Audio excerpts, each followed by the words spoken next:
میرے رسول پاک صلی اللہ علیہ وسلم نے فرمایا 3 چیزیں تمہارے ساتھ قبر تک جائیں گی تو کچھ بھی نہیں جائے گا. گاڑی، کار، کوٹھی، یار، سجن، بڑی دنیا جانتی ہے، روڈ سے میرا نام پوچھ لینا، میں فلاں ہوتا ہوں، میں فلاں، یہ ساری چیزیں ادھر ہی ہیں، یہ یہاں تک ہیں، شہرتیں، سارا کچھ. 3 چیزیں فقط جائیں گی. یا رسول اللہ صلی اللہ علیہ وسلم وہ کون کون سی؟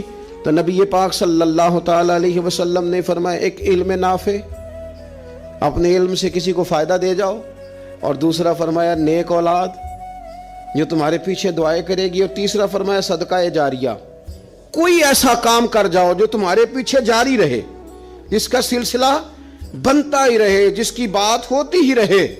یہ صدقہ جاریہ ہے، یہ تمہارے لیے ہمیشہ جاری رہے گا. وہ شخص جس نے کنواں کھدوایا، وہ جس نے قبرستان کو جگہ چھوڑ دی، وہ جس نے رستہ کشادہ کر دیا، وہ جس نے اپنی زمین مسجد کو وقف کر دی، وہ جس نے مدارس کے لیے جگہ دے دی، وہ جس نے مسجد کی تعمیر کرا دی، وہ آدمی جس نے غریبوں کے لیے آسانیاں پیدا کر دیں، وہ شخص جس نے قرآن پاک کسی کو پڑھا دیا، پھر جس کو اس نے پڑھایا اس نے آگے پڑھایا، پھر اس نے آگے پڑھایا، وہ جس نے کسی آدمی کی جائز سفارش کر کے اس کو کسی مشکل سے نکال دیا اور اس کی ساری اولاد اس کے لیے دعائیں کرنے والی بن گئی.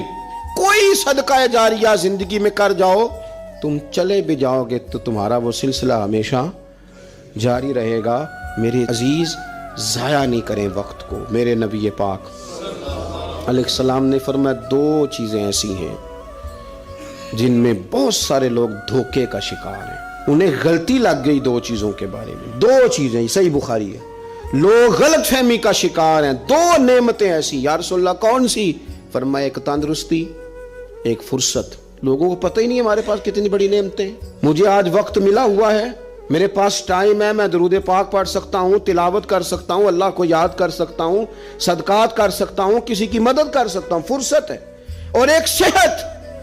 اور سجنوں وہ لوگ بھی ہیں جو اب کرسیوں پہ نماز پڑھتے ہیں، وہ بھی ہیں کوئی سہارا دے تو وضو کرتے ہیں، وہ بیچارے بھی ہیں کہ جن کا دل کرتا ہے کہ مسجد جا کے نماز پڑھوں، لیکن اب آنے کی طاقت موجود نہیں رہی. اس سے پہلے ورنہ اوڑکتے دن آیا ہے محمد، انہیں ہور کڑی نو ڈوب جانا ہے. اپنی ڈائری کو کھول لیں، اپنی ترجیحات طے کر لیں، تسلسل سے اس پر محنت کریں.